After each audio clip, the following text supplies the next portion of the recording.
শুনেন ভাই বোনেরা, ঈদের আজকে 3 দিন হয়েছে।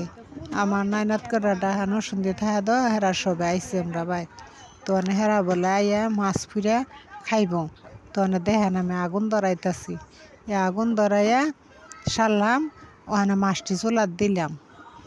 দেওয়ার পরে তো দেখেন মাছটি কিছুক্ষণ যাওয়ার পর উল্টাই দিছি। আবার মাছটি উল্টাই দিছি, পরে একটু একটু পুরা পুরা বাজা বাজা হয়েছে। তো সেই উল্টাই দেওয়ার পরে আবার মাছটি ওখানে হয়েছে।